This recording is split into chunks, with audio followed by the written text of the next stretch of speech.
Okay, Chad, it's time for some more casual geographic. The best aura moments in nature. Oh.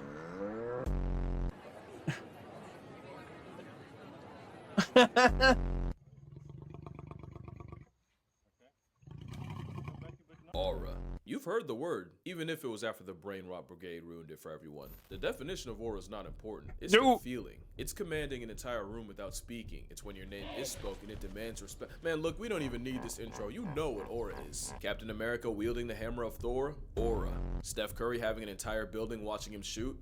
Except for Steph Curry? Aura.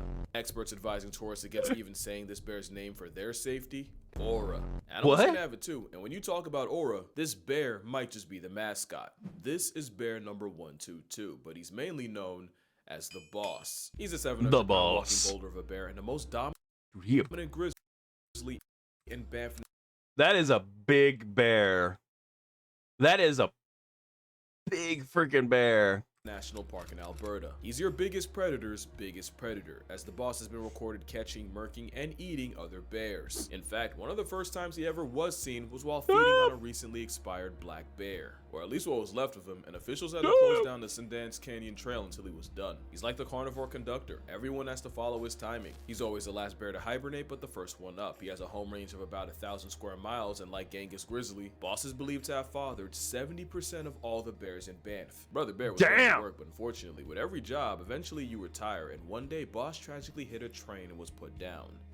The train, that is. Yeah, this walking plot armor survived being struck by a train twice. Mind you, trains are the #1 killer of all wildlife in Banff, and Boss regularly uses the tracks as a buffet line to feed on spilled grain, as well as the carcasses of other animals that weren't strong enough to survive what he walked off twice. The definition of aura is a bear covered in oil from hours spent eating off the same tracks that should have killed him. But this god of war grizzly doesn't just not fear death, he straight up disrespects it. According to Parks Canada mapping, Boss regularly crosses high-speed, heavy-traffic highways like Trans-Canada, and yeah, in case you were curious, that's another leading cause of bears getting disqualified from life. And that's not the only way he disregards death. Believe it or not, if there was something less than nothing, bears would want that to do with us. The best way to avoid a bear is to make enough noise to give the bear a chance to avoid you, and mother bears will actually den closer to people, knowing that'll keep baby aborting males away. Which means, ironically, some bears choose the man. Boss chooses himself. Bear 122 is a common visitor of compost around Banff, and he even forced the town to put up a 9,500-volt electric fence just to keep him from raiding the landfills. There was also that time you had Boss breaking into backyards just to eat from fruit trees. So of course the only option was to cut down the trees. The thing is, Boss was never known to be aggressive to people. To be fair, that's also true for most bears that are alive, but my theory is, he knows damn well we can't do a thing about him.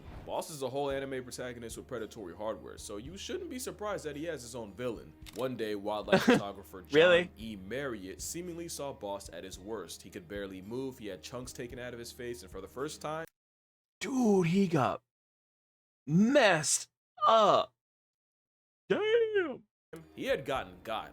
And the most likely culprit, yeah, that would be this guy, Split Lip. Split Lip, or Bear 136, was another mountain of a bear in Banff, and Boss's #1 op. They even have the same Ursicidal tendencies. In 2015, his tracking collar stopped working, and researchers looking for it were met with Split Lip's discarded collar and a mostly eaten grizzly corpse that wasn't Split Lip. They've been running fades for years, and with both being at least over 20, this beef's likely been marinating over a decade. And with Boss estimated at 28, he proves one thing: beware the old man in a profession where men die young. In fact, even his name is dangerous. Just not in the way you think. You see, when you name an animal, you're basically personalizing them. It's one thing to do it to a dog. It's a different game for a 700-pound wild Rottweiler. It turns animals into celebrities. And if you think someone's not logic deficient enough to risk it all for a Boss selfie, yeah, bison is more than a good buy. It's enough for experts to caution against saying, Are you telling me some idiot tried to get close to this freaking mountain of a bear? You telling me some idiot tried to get really close? His name out of fear that he might literally gain too much clout for his own good. Think about it. This bear's aura is too strong to have a name. But there's more than one kind of aura, even in the animal world. You ever get that new kid in class that everyone just rocks with? Like the popular kids, the teachers, he can make nice with half the school by lunch. That's that charismatic aura, and this is the picture of it. The story goes, a couple lost their dog while hiking in Kamchatka. Remind me to tell you why that's important later, and they fired up a drone to try and find him. Oh, they did. They found him, traveling with 3 bears. There's a lot to unpack here. Number one, bears don't live in packs, thank the natural order for that, but that means this husky had the stones to pull up on a mother bear with cubs and didn't get sent to dog backwards. Not to mention, there are wolves in Kamchatka, meaning bears already have a predilection of canine prejudice. But speaking of Kamchatka, not only does it flex the highest density of brown bears on Earth, the constant fresh supply of salmon means they're one of the few animals alive that could maul a grizzly. So I'm not exaggerating, this dog chose the biggest land predators on the planet and adopted them. Yeah, he adopted them. You can tell they're just barely tolerating him. Whole time the husky's having the time of his life. Does this look familiar? I'll give you a hint. I'm making waffles. And I just know it was the mom telling the cubs ignore him and it'll go away that got him here. That's the real reason she doesn't suplex his world. Because then she'd be admitting she was wrong. There's no report the couple got their dog back, but I don't think that's not their dog no more. Especially since if I had a nickel for every time a drone caught a dog breaking bear boundaries, I'd have at least 2 more nickels than I woke up with. Oh, and it's more than just dogs. In 2018, a Polish farmer lost one of his cows, and for 2 months straight, she was unaccounted for. That is, until she was caught posted up with a herd of wild, untamed bison. I could make the joke here, but I don't want to give guidelines a chance, so hopefully the comments do it for me. Yeah, don't get it twisted. How do you think they make pound beef? In 2016, another drone captured a pod of beluga whales that had adopted. That shot. Yeah. But I don't want to give guidelines a chance, so hopefully the comments do it for me. Yeah, don't get it twisted. How you think they make pound beef? In 2016, another drone captured a pod of beluga whales that had adopted a single lone narwhal. Just for reference, narwhals are painfully shy, people-fearing, eternally introverted anxiety whales that could genuinely get past tense by a panic attack. But as of 2022, he's been running with the same beluga squad every year. This is Aura. Also, fun fact, Narluga hybrids are an actual thing, so really, this is the same vibe.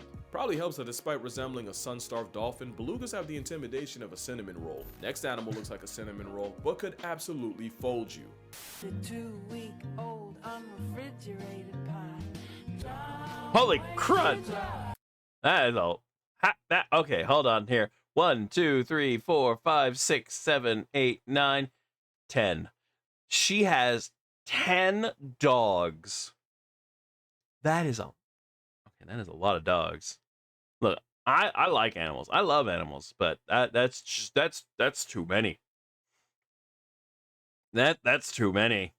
You know, when I saw this video, my first thought, that golden retriever's there strictly for vibes. Come to realize that's not a golden retriever, it's a furry grim reaper. It's a Great Pyrenees, a canine insurance policy built to run phase with wolves and bears. It's old man country strength in a canine's body. If you meet someone's Pyrenees for the first time and they're all over you, yeah, that's not affection. It's basically a vibe check and fail at your own expense, because the moment you do something they don't like to them, or God forbid someone they care about, this is Casper. He's not a ghost, but damn it if he doesn't make him. He's a 21-month-old, 85-pound cotton-tip goofball, at least according to owner John Werville. He lets chickens sleep on his head, he treats the sheep like family, and he's pretty outgoing for a guard dog. Until it's time to go out and be a guard dog. On November 3rd, 2022, 11 coyotes raided the farm in Georgia, and 3 managed to break into a pen. If that wasn't motivation enough, Casper also had a mate, Daisy, who was pregnant with 8 puppies. Casper knew what time it was. Casper cleared the 4-foot hog wire fence and not so gently perp walked the first 3 off the census in seconds. Casper then jumped the fence again, and this time went after the entire pack, and even with 5 other Pyrenees on the farm, Casper went at it alone.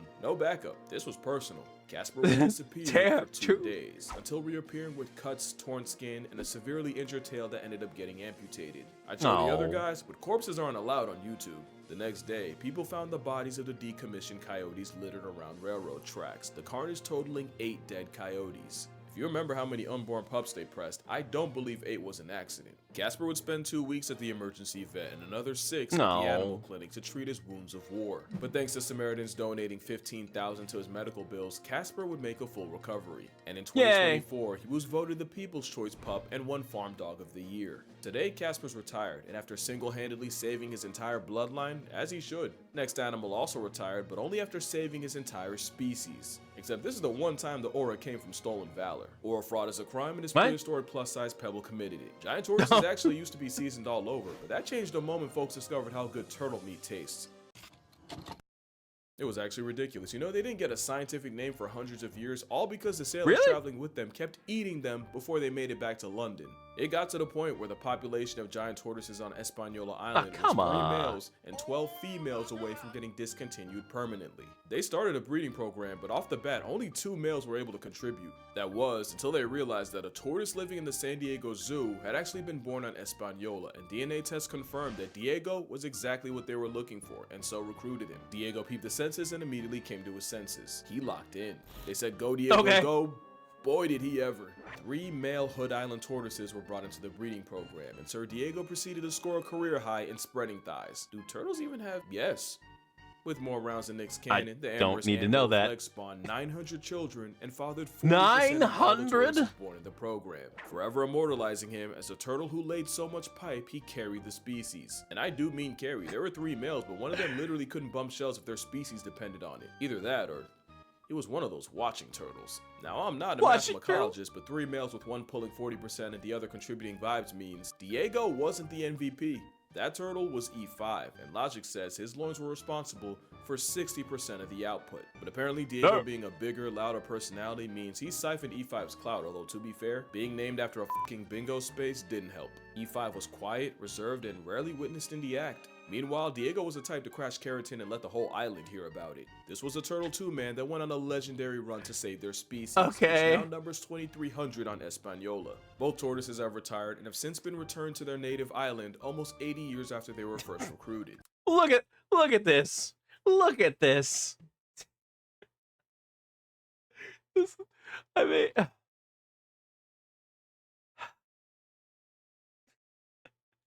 I swear the turtles like probably like, slow down, you're going too fast. Slow down, we're gonna crash. Dude, look how they're carrying this poor freaking tortoise. Oh God. I mean, as long as he's not, uncomfortable, I guess. Moral of the story, there's a lot in a name. Call a bear a boss and he'll act like one. Name a shell jockey after the spawn of Elon, you're setting both up for failure. But failure's not even a concept to the next animal, because when you talk about aura, this guy might have won himself a life supply. This is Jacob the Ion. Ion cuz he just refuses to take the L. And earlier this year, he and his brother broke a record in the most unexpected way possible. But to really appreciate how insane this is, you need to know just how they got here. Jacob belongs to a super rare population of tree-climbing lions in Queen Elizabeth National Park. What was really rare was his plot armor. Really? In 2019, 5-year-old Jacob stepped on a wheel trap, a brutal torture device Ow! meant to bring down buffalo and hippos. That'd be curtains for most lions, but Jacob managed to escape, although not without sacrificing a leg. And although he was kept alive by pridemates bringing him food and rangers eventually treating his wound with antibiotics, the chances a 3-legged lion can last more than a year are low, and they were about to get a lot worse. In March 2020, 6 of Jacob's family members were poisoned by poachers and body parts sold on the black market. Being a tripod predator is already life on impossible mode. Doing that without a pride behind you is a for sure death sentence. Death seemed even more certain because 6 weeks after that, Jacob was gored by a buffalo, gifting him a gruesome puncture hole in his chest. Somehow Jacob survived everything, but the jihad of life didn't end there. Even with brother Tibu by his side, there's one big risk with being a lion without a pride, and one night, it happened. Jacob and Tibu lost a fight with a rival group of males, and as lion culture states, all losers must be banished from the territory. Problem was, the only way out involved crossing the Kazinga Channel, a channel believed to hold the world's largest population of hippos and crocodiles, both a massive threat to an Afro-Kitty's way of life. Jacob had already beat the odds like a Cherokee drum, but this time had to be too much.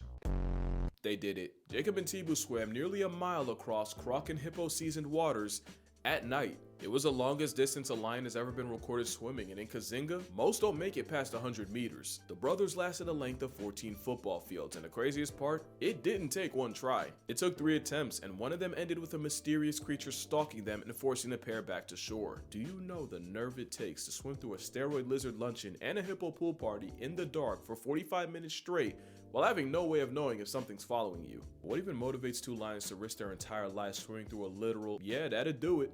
You see, Lions often mark their territory with roaring, and after losing that crucial fight, the pair heard the sounds of lionesses and the promise of promiscuity on the other side of hell. So yeah, lioness? Nah, them boys did it for the lion yash. Let's pray this lion gets laid, cause that Really? DNA going to waste would be the real tragedy. Second time this video, animals went on a two-man to save the lineage, but the next animals are the ratio of destruction hell-bent on destroying everyone else's. But if you know anything about honey badgers, you know this Oreo otter puts the aura in horrifying. The same dust weasel that sleeps off snake venom and goes 3v1 on hyenas and still solos. And there wasn't a honey menace with more aura than Stoffel. Let me tell you something about Stoffel. Stoffel is disrespect in the form of a black Air Force bull.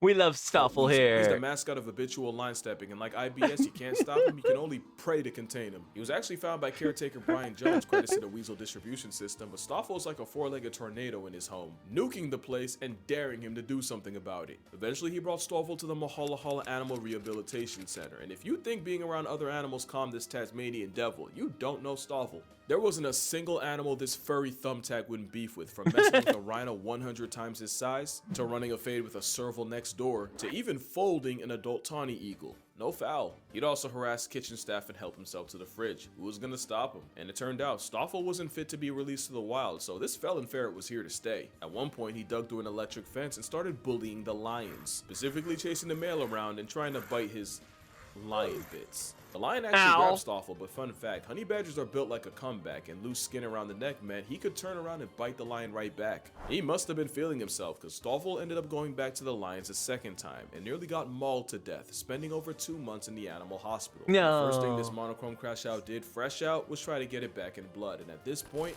Brian knew he had to lock up his war weasel for his own good, and that's when things really got disrespectful. In his new enclosure, Stoffel climbed a tree by a wall and got out, should have seen that coming, but then they removed all the trees by the wall. The convict spent all night bending and twisting a branch until it broke, carried it to a wall, leaned it against, and escaped again, so now all the trees were out. Low diff for the Stoff. This time he dug up all the rocks in the enclosure, stacked them high enough, and emancipated himself again. So there went the rocks, but like a fool they left him with mud. A few mud piles later, and Harry Houdini humbled them again. One time someone made the mistake of leaving a rake in there. Guess what he did. At one point, they thought they were bringing in a love interest named Hammy, but all they really did was literally gift him a partner in crime. Like Shadow Clone Jutsu, now there was 2 of them. There was one night Stoffel broke into his caretaker's home via rocks through the window and even tried the door. No one got hurt, but sometimes it's about sending a message. Sometimes you gotta pop out and show Nick. He made it clear that every second he was behind the wall was a choice, cause there's a twist. It was all a game. The Weasel Menace had been hand-raised by humans his entire life and had imprinted on them. He wasn't going anywhere. Fun fact, honey badgers are like the mama's boys of mustelids, with pups staying with their mothers for up to 2 years. As far as Stoffel was concerned, Brian was mama. So yeah, Casper was fueled by family, and Jacob's motivation was hacooning some tatas. This dusty sand weasel was memeing the entire time, and I checked, he's still alive. He's currently 27 and has lost most of his teeth, but he still has Hammy to chew his meals for him. Stoffel even has a son named Stompy, guaranteeing that the family business is alive at least another generation. But yeah, that's gonna do it for this video. Make sure you drink water, hug your mother. If you ever wanted to meet Stoffel, you should probably get on that. And I'm gonna see y'all in the next one. Look at him wiggle. Yay. Well, we'll always have the memes for him. He's an old honey badger now. So, dude, that was that was good. That was freaking good. I love. It's just damn, man. I mean, like those are some crazy animals, man. But freaking awesome. Hell yeah.